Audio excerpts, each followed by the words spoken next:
Oke, halo semuanya. Ketemu lagi sama saya, Kurniawan Bijaksana. Kali ini saya mau mencoba melakukan vlog, garis miring, podcast, atau apapun lah. Yang isinya adalah memang saya sharing-sharing tentang banyak pengalaman saya ya. Khusus untuk halaman pribadi saya ini, saya akan fokus kepada fitness. Dan ya karena saya beberapa kali pengalaman dapat beasiswa, beberapa kali bikin bisnis, saya akan sharing tentang itu juga beberapa kali. Tapi yang utamanya akan tentang fitness dan kesehatan. Oke, kenapa? Karena ya saya rasa ini isu yang cukup bisa diangkat ya di kalangan anak-anak muda umur 20-30-an. Itu adalah fitness atau kesehatan ya, sebenarnya kesehatan secara umum. Saya akan kasih tahu dulu background saya ya. Dulu zaman SMA saya adalah atlet taekwondo. Saya pernah ikut di kejuaraan beberapa kali.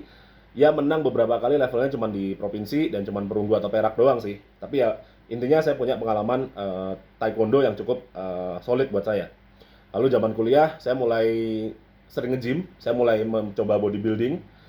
Lalu setelah kuliah saya ikutan Muay Thai dan saya menjadi fighter di sana. Saya udah sempat fight beberapa kali, jadi saya tahu lah caranya untuk menghadapi emosi atau caranya fight, cara mempersiapkan fight itu cukup cukup tahu. Lalu setelah itu saya S2 di luar negeri dan di sana saya mendalami yang namanya powerlifting. Jadi masalah fitness, kesehatan dan segala macam saya rasa saya cukup oke lah untuk nge-share ke teman-teman gitu ya.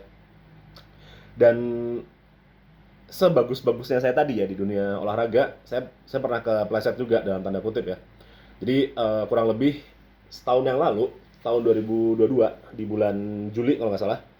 Walaupun saya masih aktif di powerlifting, saya sempat jadi juara Static Monster, juara 2 tingkat nasional 2020. Waktu itu saya masih nge-gym rajin, tiba-tiba saya kena penyakit nih yang harusnya nggak dikasih atau nggak kena ke orang yang rajin olahraga dan punya otot besar gitu ya.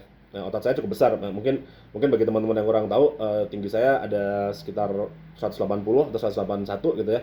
Dan berat saya 100 kilo plus dan mungkin massa otot saya I don't know, cukup gede lah gitu. Dan orang yang beratnya 100 kilo plus tapi nggak kelihatan gendut kayak saya ya antara tinggi atau emang ada ototnya. Jadi menurut saya cukup cukup besar gitu ya.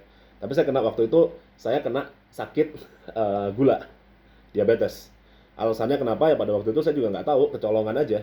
Saya merasa saya sering olahraga, tapi makan saya kayak orang bodoh, bener-bener makan nggak diatur. Karena merasa saya olahraganya sering, terus makannya seenaknya, entah itu makan yang manis, makan yang banyak dan segala macam. Kalau dulu kan dulu itu saya mungkin sarapan sok-sok sarapan proper biar berenergi gitu kan. Terus makan siang yang banyak, sok-sok pakai nasi padang atau pakai makanan yang porsinya gede gitu karena alasannya mau nge-gym gitu kan. Habis ke gym makan lagi. Habis itu malam biasanya ada apa? Supper atau late midnight snack gitu. Terus saya juga sering banget sih makan minumnya yang manis-manis gitu waktu itu. Ya mungkin akumulasi sama berapa tahun kayak gitu merasa wah santai lah olahraga ini, badan juga nggak gendut, gede doang gitu.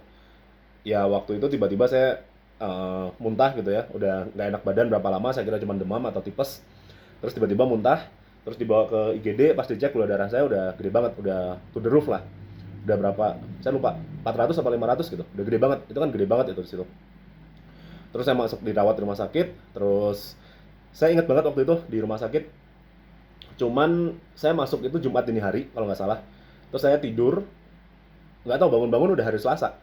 Jadi kalau katanya saya kena koma gitu. Jadi diabetes sampai koma hampir lewat waktu itu. Ya itu jadi pelajaran. Sekarang saya udah merubah pola hidup saya ya. Walaupun belum yang sehat banget, tapi udah merubah banget. Saya sempat share ini di IG dan sempat viral di Twitter gitu ya. Di Twitter juga viral. Banyak yang nanya, Mas ini diabetes obatnya gimana? Sekarang gimana dan segala macam. Ya saya share dikit ya waktu itu. Selama di rumah sakit saya dikasih insulin, suntikan insulin kayak sehari 3 atau 4 kali gitu. Terus sampai 2 minggu apa 3 minggu habis dari keluar rumah sakit masih dikasih juga gitu. Nah, terus habis itu pola makannya gimana? Nah, waktu itu saya dilatih sama adik saya. Kebetulan adik saya personal trainer. Saya minta gimana caranya biar ini bisa terremisi istilahnya ya, bisa bisa terminimalisir dan nggak kambuh lagi. Ya menurut adik saya waktu itu gula itu sebenarnya kan makanannya otot. Jadi kalau misalnya ototnya nggak makan, itu sorry kalau ototnya full ya akhirnya gulanya perceceran dalam darah sehingga gula darah naik, itulah masalahnya diabetes kayak gitu, gampangnya kayak gitu. Sehingga Solusinya apa? Waktu itu saya dikasih latihan untuk memperbesar otot. Bener, sebulan kalau nggak salah atau 6 minggu ya, sekitar segitulah saya benar-benar dilatih untuk fokus kepada ngegedein otot. Masa otot saya naik waktu itu, dan gula darah saya stabil gitu. Pas ditanya, kalau misalkan ditanya masih insulin nggak mas? Udah nggak sekarang. Saya beberapa bulan awal saya masih ngecek terus gula darah setiap hari. Sekarang udah mulai nggak teratur. Cuman pada dasarnya pada saat saya ngecek tiap hari itu saya udah bisa gitu kembali ke gula darah yang relatif stabil. Yaitu gula darah puasa kan antara 70 sampai 100. Saya paling ada kelewat dikit 102, 103, tapi banyak juga yang di bawah 100 gitu kayak 90, 80 itu juga sering pas puasa.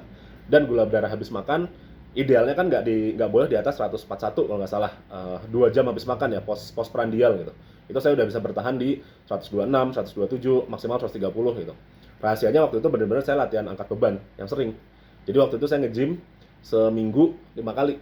3 kalinya angkat beban, 2 kalinya HIIT, high intensity interval training. Saya melakukan boxing ya, pukul-pukulin tamsak selama rentang waktu tertentu. Kayak gitu. Nah, sekarang di podcast atau vlog ini saya akan ngomongin sih sebenarnya itu olahraga itu penting dan jaga pola makan itu penting. Kenapa? Karena di usia 20-an, ya habis kuliah lah ya, habis kuliah, anggap aja orang lulus kuliah umur berapa sih? 24, 25 gitu ya.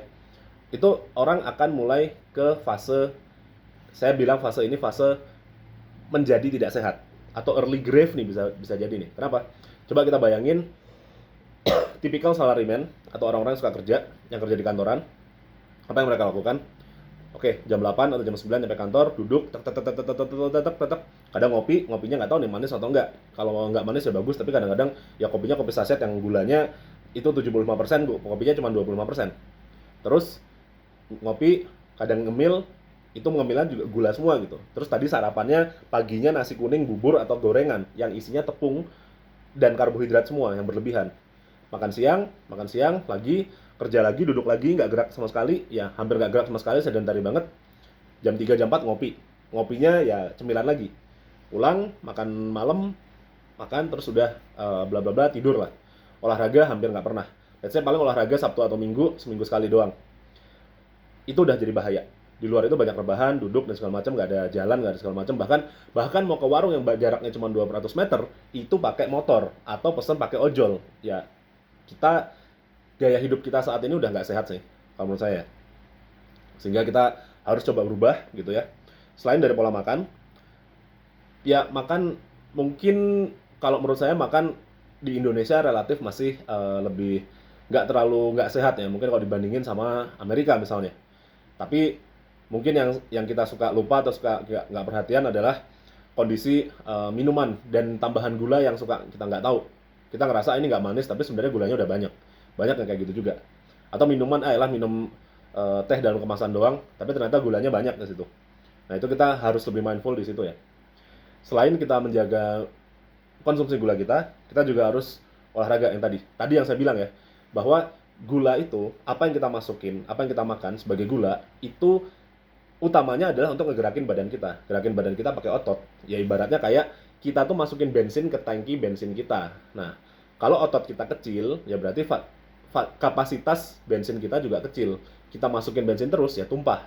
Nah, gimana caranya? Kalau otot kita lebih besar, dengan cara kita membangun otot, kita bisa masukin bensin lebih banyak.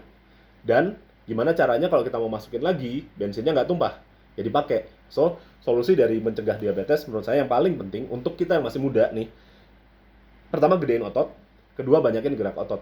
Udah, itu aja, dua itu dulu. Simpel sebenarnya. Tinggal pokoknya gimana caranya gula yang masuk itu tiap hari ya diserap sama otot secara optimal, lalu dipakai. Jadi nggak tumpah-tumpah ke peredaran darah kita. Gampangnya sih kayak gitu. Oke, di episode berikutnya saya akan coba share tentang progres latihan saya. Saya berencana untuk mencoba membangun otot atau mencoba membangun kekuatan lagi. Karena fokus fitness saya adalah powerlifting, yaitu menambah kekuatan di gerakan squat, bench press, dan deadlift. Dan saya juga salah satu cabang olahraga favoritnya adalah bela diri ya. Jadi saya akan coba mungkin bahas tentang itu. Dan kalau teman-teman ada yang mau ditanyain atau mau dibahas di episode berikutnya, silahkan tinggalin di komentar. Jadi nanti akan saya bahas juga gitu ya. Oke, terima kasih telah menonton dan kita ketemu lagi di episode berikutnya.